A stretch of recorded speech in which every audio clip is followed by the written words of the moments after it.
बहुत समय पहले की बात है। एक नगर में एक राजा रहा करता था। राजा अपनी रानी से बहुत ही प्रेम करता था। इतना अधिक प्रेम कि एक पल के लिए अगर रानी ना दिखे तो राजा बेचैन हो जाता था। कुछ समय पश्चात रानी गर्भवती हुई और 9 महीने बाद एक पुत्री को जन्म देते ही वो भगवान को प्यारी हो गई। दाई से खबर सुनकर राजा दुख में विलाप करने लगा और उसने सारा दोष अपनी पुत्री पर डाल दिया। आज इसी पुत्री के कारण मेरी रानी मुझसे दूर हो गई। वो इस दुनिया को छोड़कर चली गई। मुझे इस पुत्री से नफरत हो गई है। तुम इस बेटी को जहर देकर मार दो। मैं इसका मुख तक नहीं देखना चाहता। मेरी प्राणों से प्रिय रानी इसी के कारण मर गई। ये तो कुलक्ष्मी है। हाँ, ये कुलक्ष्मी है। इसे मेरी नजरों के सामने से ले जाओ। दाई को उस बच्ची पर तरस आ गया। वह राजा से बोली, महाराज आप कुछ मत करिए। इस पुत्री को मैं पालूंगी, इसी महल में अपनी बेटी की तरह। महाराज मेरी खुद की कोई संतान नहीं, इसे मुझे दे दीजिए, पर इस मासूम को मारने का हुक्म मत दीजिए महाराज। इस मासूम को मारने का हुक्म मत दीजिए महाराज। दाई के विनती करने पर राजा मान गया। उसने कन्या को मारने का निश्चय छोड़ दिया। दाई उस कन्या का पालन पोषण करने लगती है। उसी महल में रहकर वो बच्ची बड़ी होने लगी। वो दिन भर मजदूरों की तरह वहां काम करती। लगता ही नहीं था कि वो राजा की पुत्री है, लगता था किसी नौकर की बेटी है। राजा उसे कभी देखना तक नहीं चाहता था। हमेशा दुत्कारता रहता था। उसे हमेशा कुलक्ष्मी कहकर बुलाता था। अब तो सब उस कन्या को कुलक्ष्मी कहकर बुलाने लगे। कुछ समय पश्चात राजा ने दूसरा विवाह कर लिया। धीरे धीरे वो अपनी दूसरी पत्नी में मगन हो गया। कुछ समय के बाद उस रानी ने भी एक पुत्री को जन्म दिया और राजा ने बड़े ही प्रेम से अपनी छोटी पुत्री का नाम धनवर्षा रखा। दोनों बच्चियां उस महल में ही पलने बढ़ने लगी। एक राजकुमारी की तरह रहती तो एक नौकरानी की तरह। वक्त के साथ साथ दोनों ही बड़ी हो जाती हैं। महाराज भले ही कुलक्ष्मी को दाई ने पाला है, पर सबकी नजरों में वो आपकी पुत्री है। आप एक काम क्यों नहीं करते? यदि आप कुलक्ष्मी के लिए वर ढूंढो तो ऐसा ढूंढना जो अंधा हो, क्योंकि यह तो कुलक्ष्मी है। यह जहां भी जाएगी उसको बर्बाद करके रख देगी। तो क्यों ना हम पहले से ही किसी अंधे लूले लंगड़े भिखारी गरीब से इसका विवाह कर दे। हाँ, तुम ठीक कह रही हो रानी। मैं आज ही कुलक्ष्मी के लिए ऐसे वर की तलाश करता हूँ।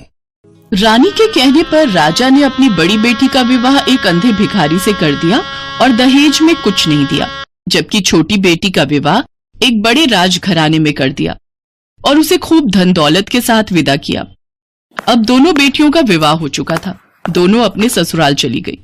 जब कुलक्ष्मी अपने ससुराल पहुंची तो उसने देखा कि वहां तो खाने को कुछ भी नहीं है, पर वो उसमें भी संतोष कर लेती है।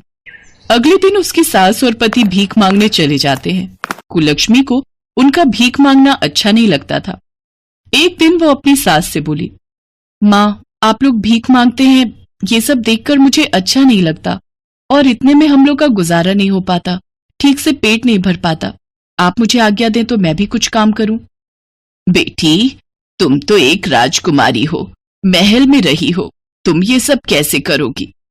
माँ जी मुझे तो बचपन से ही ये सारे काम करने की आदत है, मैं सब संभाल लूंगी। मुझे समझ में नहीं आ रहा कि इस बेचारी के पिता ने हम जैसे गरीबों के घर इसका विवाह क्यों कर दिया। माँ यही तो चिंता मुझे रहती है। मैं अंधा हूँ, मैं देख नहीं सकता। मैं भीख मांग कर गुजारा करता हूँ और वो महलों की राजकुमारी। मुझे सचमुच कुलक्ष्मी पर बहुत दया आती है माँ। कुलक्ष्मी अपनी सास से आज्ञा लेकर अपनी चांदी की अंगूठी बेच देती है। उससे जो पैसे मिलते हैं उनसे वो मंडी से ककड़ी खरीदती है और एक टोकरी में ककड़ी लेकर बेचने चली जाती है। वो ककड़ी लेकर शिव मंदिर के पास बैठ जाती है और सबको ककड़ी बेचने लगती है। धीरे धीरे करके उसकी सारी ककड़ी बिक जाती है।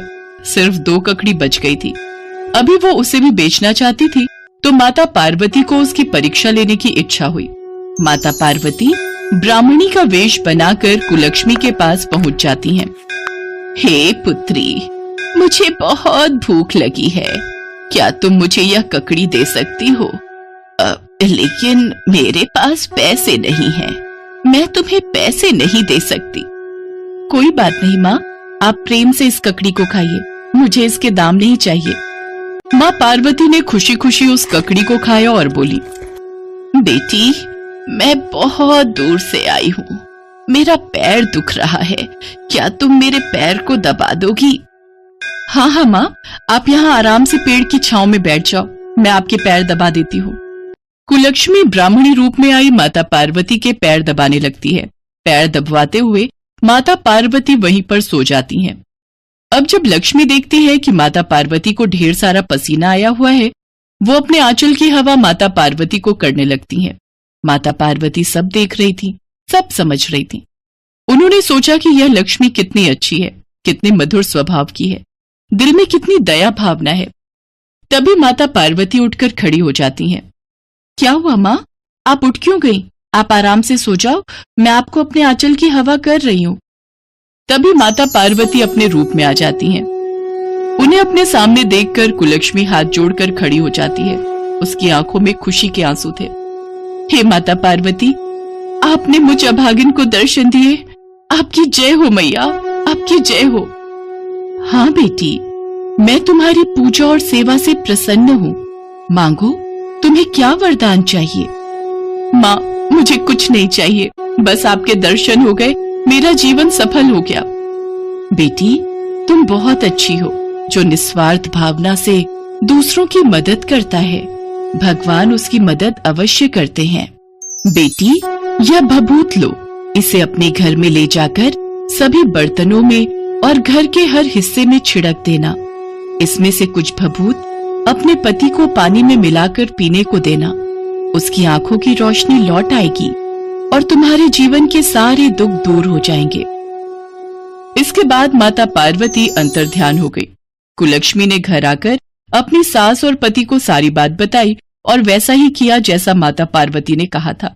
जब अगली सुबह सबकी आंख खुलती है तो पूरा घर महल हो गया था। महल के बाहर बाग बगीचे हो गए थे। पूरा घर सोने चांदी हीरे जवाहरात से भरा हुआ था। अचानक कुलक्ष्मी का पति खुशी से चिल्ला पड़ता है। मैं देख सकता हूँ, मेरी आंखों की रोशनी लौट आई है, मैं देख सकता हूँ। ये सब भगवान भोलेनाथ और माता पार्वती के आशीर्वाद का चमत्कार है। मेरी बहू तो साक्षात लक्ष्मी है। आज से तुम्हारा नाम कुलक्ष्मी नहीं, लक्ष्मी है बहू। तुम्हारे आने से हमारे घर की गरीबी दूर हो गई।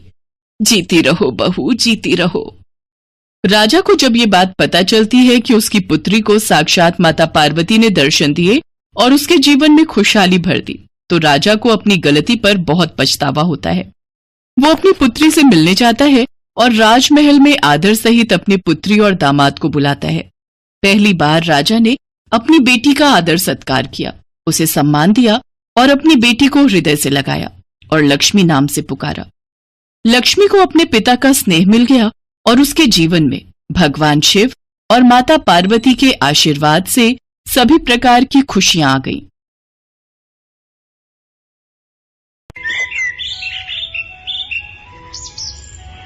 प्रेमपुर गांव बहुत ही खुशहाल गांव था।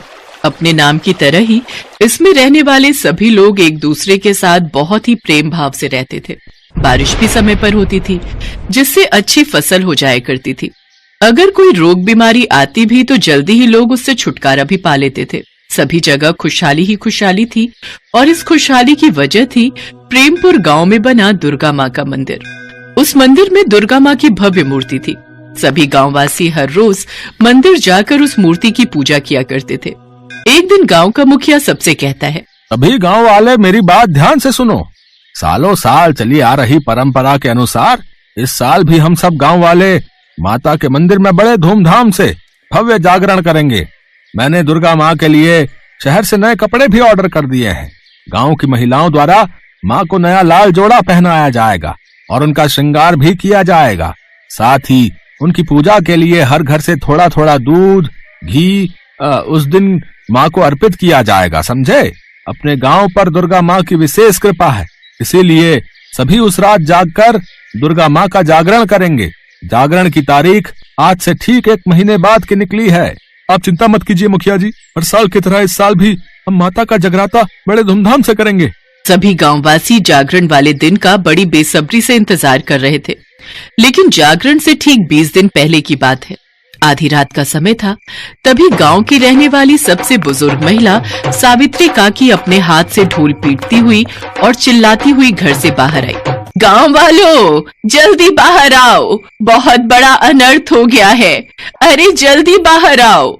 ढोल की आवाज सुनकर सभी लोग बाहर आए। उसके बाद काकी ने जो लोगों को कहा उसे सुन सभी गांव वाले हैरान रह गए। अरे ये कैसी बातें कर रही हो काकी, पर यह कैसे संभव है? बेटा, मैंने तो जो सपने में देखा वही तुम लोगों को बताया, और जब से मैंने ये सपना देखा है तब से मैं भी यही सोचकर परेशान हूँ कि भला ऐसा कैसे हो सकता है कि हमारी दुर्गा माँ जंगल के बीचों बीच बने उस बरगद के पेड़ के नीचे कैद हो। पर हमारी माँ तो काफी शक्तिशाली है। चलो माना कि वो उस पेड़ के नीचे कैद है, लेकिन वो तो स्वयं भी बाहर आ सकती है ना? छोटे से बिट्टू की बात सुनकर सभी सोच में पड़ गए। बेटा, वही तो मैं भी कह रही हूँ, लेकिन माँ ने कहा है कि वो सिर्फ अपने भक्तों के द्वारा ही बाहर आ सकती है। सभी गांववासी काकी की बात को सुनकर हैरान तो थे, लेकिन गांव की सबसे बुजुर्ग महिला की बातों को नजरअंदाज भी तो नहीं किया जा सकता था ना। इसीलिए सभी लोगों ने बिना वक्त गवाए उसी रात जंगल जाकर वो बरगद का पेड़ काट डाला और उसके नीचे खुदाई शुरू कर दी। 2 घंटे खुदाई करने के बाद जो गांव वालों ने देखा उसे देख सभी हैरान रह गए। देखा, मैं न कहती थी हमारी दुर्गा माँ कैद है इस पेड़ के नीचे। सभी लोगों ने देखा तो उनकी आंखों के सामने साक्षात दुर्गा माँ थी। उनकी 10 भुजाएं थी, उनके चेहरे पर एक तेज था और चेहरे पर मुस्कान थी। गांव वालों ने उन्हें पालकी में बिठाया और जोर जोर से माता का जयकारा लगाते हुए अपने गांव के मंदिर की ओर चल दिए। जोर से बोलो जय माता दी, सारे बोलो जय माता दी, मिलकर बोलो जय माता दी, जय माता दी, जय माता दी। कुछ देर बाद उन्होंने पालकी लाकर मंदिर में रख दी। तभी दुर्गा माँ उनसे बोली, मेरे बच्चों, तुम लोगों की भक्ति ही मुझे यहाँ खींच लाई है। अब मैं तुम लोगों के बीच ही रहना चाहती हूँ, और अब जब मैं साक्षात तुम लोगों के सामने ही हूँ तो अब मेरी इस मंदिर में रखी मूर्ति की कोई जरूरत नहीं है। तुम इसे बहते पानी में विसर्जित कर दो और मुझे उस मूर्ति के स्थान पर विराजमान होने की जगह दो। माता की आज्ञा पर लोगों ने उस सैकड़ों साल पुरानी मूर्ति का विसर्जन कर दिया और साक्षात माँ को उस स्थान पर बिठाकर उनकी पूजा करने लगे। जागरण से कुछ पहले घटी इस घटना ने गांव में भक्ति का एक अलग ही वातावरण लाकर रख दिया था। कल तक जो मूर्ति की पूजा करते थे वो अब साक्षात माँ की पूजा करते हैं। लेकिन माता के स्थापित होने के 2 दिन बाद ही उस गांव में तरह तरह की घटनाएं घटने लगी। लोगों के बीच प्रेम भाव खत्म होने लगा, घरों में चोरियां होने लगी, बुजुर्गों का अपमान होने लगा। सुनो जी, बहुत कर लिया मैंने तुम्हारे बूढ़े माँ बाप की सेवा, अब बस और सेवा पानी नहीं होती मुझसे। या तो तुम उन्हें कहीं छोड़ाओ, नहीं तो मैं तुम्हें छोड़कर जा रही हूँ। अरे तू क्या, मैं खुद इन बुढ़ों से परेशान हो चुका हूँ, अभी मैं उन्हें बाहर का रास्ता दिखाता हूँ। बिरजू अपने कमरे से बाहर जाता है और अपने बूढ़े माँ बाप को धक्के मारकर बाहर निकालने की कोशिश करता है। हेलो, निकलो अब यहाँ से।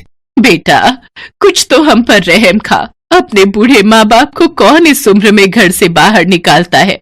बेटा, बाहर तो बहुत तेज बारिश हो रही है, आधी रात को हम इस बारिश में कहाँ जाएंगे? हमें कल सुबह तक का वक्त दे दो, सुबह होते ही हम चले जाएंगे।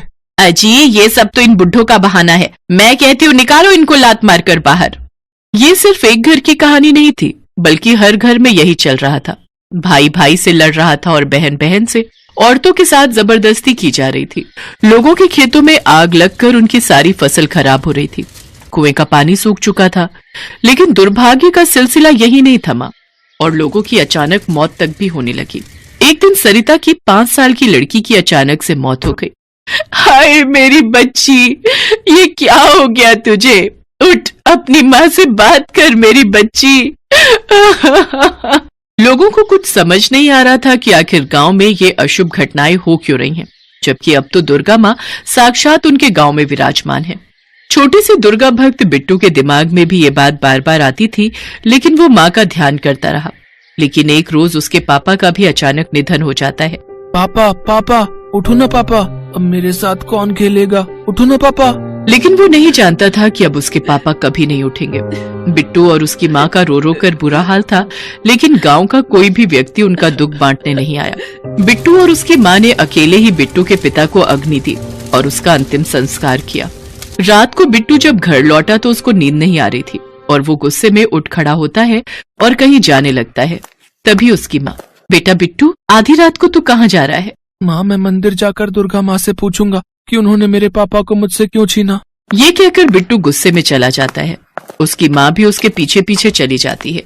वो दोनों रात को ही माता के मंदिर गए, जबकि माता की आज्ञा के अनुसार कोई भी रात को मंदिर नहीं आ सकता था, और जो कोई भी ऐसा करेगा उसे माता के क्रोध का शिकार होना पड़ेगा। लेकिन उन दोनों को तो जैसे इस बात की परवाह थी नहीं। वो दोनों जब मंदिर पहुंचे तो वहां का नजारा देखकर थर थर कांपने लगे। वहां माता तो थी ही नहीं, बल्कि एक भयानक राक्षसी थी। उसके 5 हाथ और 3 सर थे। उसका शरीर भयानक काले रंग का था और बड़े बड़े नुकीले दांत थे।